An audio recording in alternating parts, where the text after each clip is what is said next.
প্রিয় ভাই বোনেরা, প্রিয় ভাইয়েরা, মা বোনেরা, এইটা আমার জীবনের শেষ নির্বাচন। আমার অনেক বয়স হয়ে গেছে। আমি পরে আর নির্বাচন করার মতো আমার শারীরিক অবস্থায় থাকবে না। আমি আপনাদের অনুরোধ করবো যে এইবার আপনারা আমাকে সবাই মিলে ধানের শীষে ভোট দিয়ে আপনাদের এলাকার কাজগুলো করার সুযোগ দান করবেন। আপনারা আমাকে একটু জানাবেন, দেখাবেন যে আপনারা কি আমাকে ধানের শীষে ভোট দিবেন। আলহামদুলিল্লাহ, আপনাদের সকলকে অশেষ অশেষ ধন্যবাদ। আমি পরিষ্কার করে বলতে চাই যে আজকে জামাত ইসলাম তারা আজকে বিভিন্ন অজুহাত তুলে দেশকে একটা অস্থিতিশীলতার দিকে নিয়ে যাওয়ার চেষ্টা করছে। আমরা এর তীব্র বিরোধিতা করছি। আমরা মনে করি যেটা এই সমস্ত বিষয় নিয়ে একটা সমস্যা তৈরি করে গণতন্ত্রকে ব্যাহত করা, নির্বাচনকে ব্যাহত করা, এটা কোনো মতেই জনগণ বরদাস্ত করবে না। করবেন নাকি আপনারা? আপনারা নির্বাচন চান নাকি? ভোট চাচ্ছেন তো?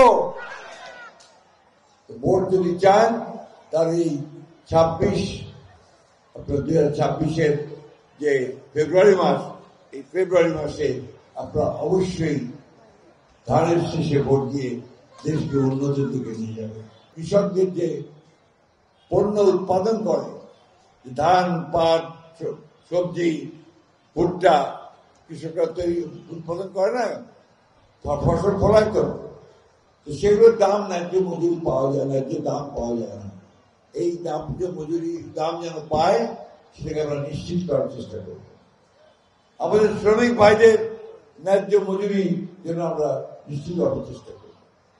আমরা আমাদের মহিলাদের তারা যেন চাকরি পান, তারা যেন সহজেই বিভিন্ন তাদের অধিকার নিয়ে তারা কাজ করতে পারেন, সেটাকে আমরা নিশ্চিত করব।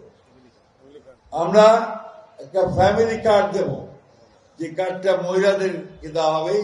তারা এই কার্ড দেখিয়ে তারা ন্যায্য মূল্যে চাল, ডাল, তেল, লবণ সব কিনতে পারবে।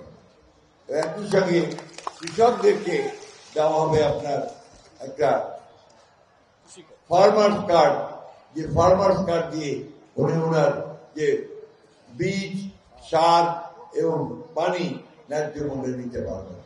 এখন আমাদের সামনে একটাই পথ, একটাই রাস্তা। সামনের যে ভোট হবে সেই ভোটে আপনারা সঠিকভাবে ধানের শীষে ভোট দিয়ে আমাদেরকে জয়যুক্ত করবেন।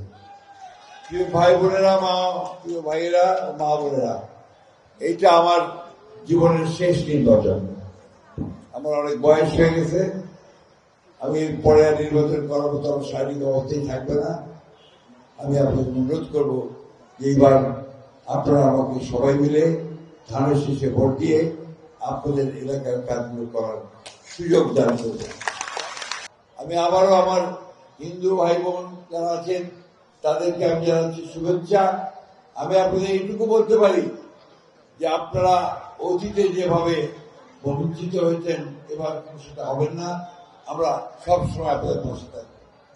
আমরা তো এই যে মুসলমান ভাই বোনদেরকে বলি, আমরা কি আমাদের হিন্দু ভাইদেরকে কখনো ভাই বোনদেরকে আলাদা করে দেখছি?